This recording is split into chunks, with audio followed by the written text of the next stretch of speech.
Hi everyone, welcome to True Fan Forum. Recently, I went to see The Dark Tower. I've got to say, despite a lot of negative reviews and just negative commentary in general, I really liked the movie. Now, even though I'm a really big Stephen King fan and have read so many of his books over the years, I haven't really read the entire Dark Tower series. In fact, I've only read the first book, and that was a number of years ago. So perhaps if I was a bigger fan of the series, maybe my views and opinions on the movie would change based on, I guess, a greater knowledge of the books. However, I have to say that I kind of find not reading the series and not being that invested in the books to be sort of freeing. And by that I mean I was able to go into the theater without any sort of expectations or preconceived ideas of what I think the movie should or shouldn't be. I was able to just sit back, relax, and really enjoy the movie for what it is, and let the filmmakers show me their interpretation of the works rather than somehow expect them to show me my interpretation of the work. Let's see. Now, there are a few things I want to discuss about the movie, and the first thing I want to discuss is the casting, specifically Idris Elba and Matthew McConaughey. Now, Idris Elba's casting as Roland the Gunslinger really seemed to cause a lot of controversy, both for fans and non-fans. Now, for fans, they kind of complained about Idris Elba being cast as Roland because in the book, Roland is a white man, and his ethnicity does sort of have a big impact on some of his relationships with various characters. However, the Dark Tower movie is not a strict adaptation of any one particular book in the series. Apparently, what the filmmakers did was they took elements from the entire series, put them together, and created, I believe, what the director calls sort of a quasi sequel, which apparently, based on the series and based on how the book ends, apparently they felt they could do that, and I guess it can work that way. And so I guess they felt that they could take certain liberties with the casting. So therefore, they decided they did, I guess, really feel they had to cast Roland as a white man. But again, I can understand why fans would feel that was wrong based on what they know of the character. However, if they're since they're changing the characters around a bit, they might have changed those characters around to better reflect the new dynamic of Roland being a black man. And as for the people who complained who are not fans of the series, or perhaps even knew there was a Dark Tower series, I tend to discount some of those complaints because let's face it, there are people in the world who really they seem to be focused solely on complaining. I mean, that is the entire point of their existence, complaining and being outraged over pretty much everything. So I tend to ignore them because I don't want to listen to complaints and outrage based on really nothing. But anyway, despite all that, my take on Idris Elba as the gunslinger was I really enjoyed what he did with that role. Because you see, to me, while Idris Elba didn't look like Roland, at least the Roland in the book, he captured the personality and the feel of what Roland is in the books. You see, Roland is based very heavily on Clint Eastwood, from my understanding, and at least his Western roles. And when I think of a Clint Eastwood Western role, I think of grim and gritty and world weary with this sort of quiet intensity. And quite frankly, Idris Elba to me pretty much checked off every single one of those attributes. He was grim and gritty and world weary and beaten down, and this figure, this great Western lone hero type that who's pretty much only reason for being in that particular moment when the movie begins is revenge. I mean, he doesn't care about saving the Dark Tower or saving all of existence. Roland just wants to put a bullet in the man in black, preferably right in the middle of his head. So I like what Idris Elba did because I felt that he really captured the lone hero Western hero type. Um, yeah. So again, and to me, what's really important is sometimes it's not an actor merely looking like their character. They have to embody that character. They have to be able to dig in deep and find what are the core aspects, the personality, the sorry if this sounds stupid or not, the essence of the character. So again, and to me, Idris Elba, who I just love watching, he's such a cool actor. He did all of that. So my personal take is I really enjoyed what Idris Elba brought to the role of Roland the Gunslinger again, because he was more about capturing the personality rather than simply making sure he matches up physically as based on the book. I'm sorry, but I have to say that for anyone who sort of derided Idris Elba's casting and his work based solely on ethnicity and pretty much ignoring the work he actually put into the role is kind of insulting to Idris Elba as an actor. But again, that's just my personal take. Now, second, I want to talk about Matthew McConaughey as the Man in Black. And his was another casting choice that I really liked because his portrayal of the Man in Black was very sort of subtle and just sort of maybe sort of a smooth kind of evil. But I mean, in the movie, he wasn't your typically evil, big evil laugh, dark, dark, out of control expressions or horrendous mood swings. No, his was smooth and calm and just a really subtle. In fact, what I'm thinking of, when he's in the, say, our world, traveling throughout our world, he just sort of blends in, walks through the world without being noticed, all the while sort of causing his own brand of chaos as he goes through our world. However, when he's with his followers or when he's with a victim, then he changes. Then he becomes something more. Suddenly, he's the main focus of those scenes, and he's powerful in those scenes. The best way I can describe it is sort of he has a supreme level of superiority, of confidence, because he pretty much feels that wherever he is, whatever he's doing, he is basically the master of wherever he is, whoever he's talking to, and just sort of demands obedience and demands dominance. And I really like that with what Matthew McConaughey did. Oh, I mean, I loved watching him because just what he did with that role was just so evil. But again, not in an overdone, crazy way. Very subtle, very smooth. Which kind of figures, he is Matthew McConaughey, and he's kind of a smooth guy. And another thing I liked about what they did with Matthew McConaughey's portrayal is his use of magic. Because in this movie, his use of magic is so different from anything else I've really seen. Because it's, again, subtle and almost casual, but yet effective and deadly. You see, in the movie, there's no overblown, exaggerated gestures, no quasi-Latin phrasing, none of that.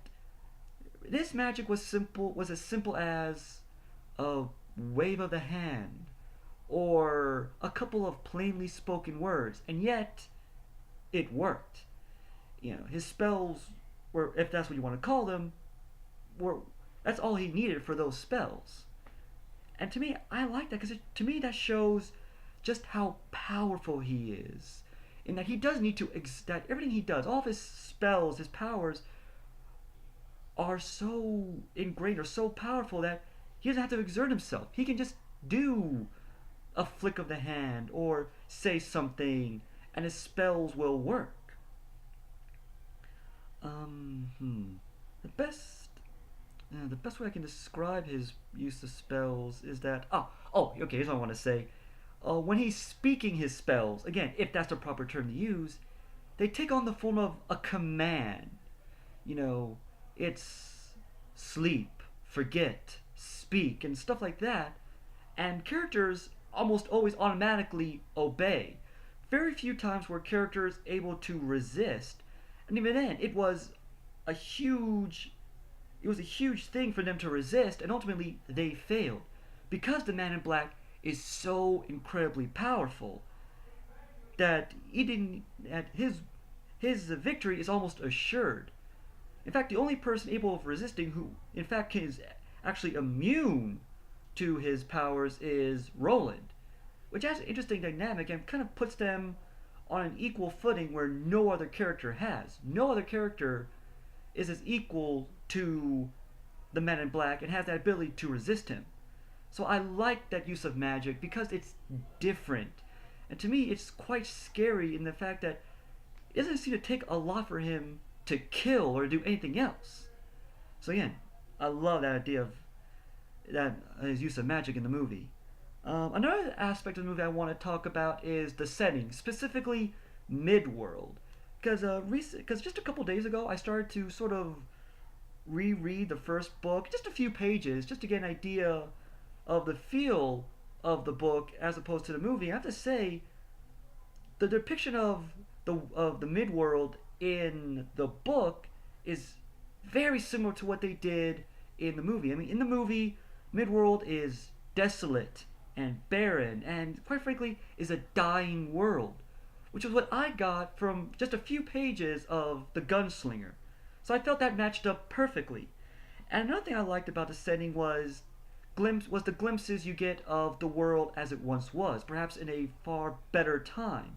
You know, a ruined, rusted vehicle left out in the middle of nowhere, a building, some of the technology.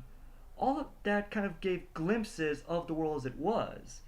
And what I liked about a lot of the buildings and a lot of the technology, that even though they're supposed to be advanced, they really don't have a very advanced feel. I mean, they're like the rest of the world, grim and gritty and sort of, beaten down. And the technology itself is angular and has a sort of very primitive feel to it, especially in comparison to some of our present technology, like tablets or computers, or our idea of technology as it advances is to be sleek and sophisticated and just in a way aesthetically pleasing.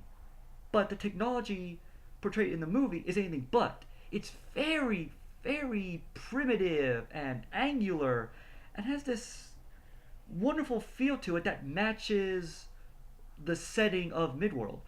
Because I think if they were to go with something sleek and sophisticated in terms of technology, it would clash horribly with the rest of the world, and really just seem out of place and just really wouldn't work. So I applaud the filmmakers because to me they captured the feel of the setting, all the desolation and the primitive aspect that I loved. It did have sort of a nice Western vibe to it. It's like, okay, if they could build, interdimensional portals in the Wild West, it would kind of look, to me, it would kind of look like it did in the movie. So, I applaud the filmmakers for that. The last thing I want to touch on is the action sequences, especially the ones involving Roland. Because to me, they were very interesting and kind of in their own way unique to anything I've ever seen before. You see, what I really got from my own basic understanding of the books and perhaps the comic adaptations of the books is that the gunslingers aren't just people. They're not just guys with guns. There's a mythic quality to them, a sort of legendary status that they have in the world. And to me, that makes me think of the actual historical gunslingers of our own past. Jesse James, Wyatt Earp, Doc Holliday, Billy the Kid, Wild Bill Hickok. They all have a certain mythical hero status to them.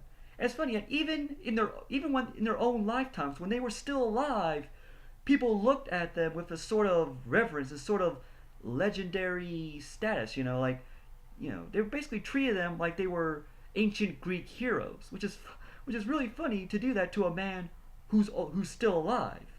So I found parallels in the way the gunslingers are portrayed in the books and ancient, in our own real life examples of Wild West gunslingers. And to me, Idris Elba had that quality, the sort of mythic status, especially when he's interacting with people, and it's like when they see him, it's like you're a gunslinger. There's a reverence to the way they use that term. And so to me, that kind of plays out in how Roland battles and how he uses his guns, because to me there's almost a superhuman quality to how he uses his guns. A good example of that would be in the trailers you see him reloading his guns, and when you see him reloading, it's this really fascinating, fast, and elegant way he has of reloading bullets. I mean, the way he reloads bullets is basically like it's fast and no more of a difficulty than say some people, the way a professional card dealer deals cards. That's sort of same fluid grace. And then there are other examples of him reloading his gun in a way that just doesn't seem humanly possible. Oh, and then the shots he's pulling off. Oh my gosh.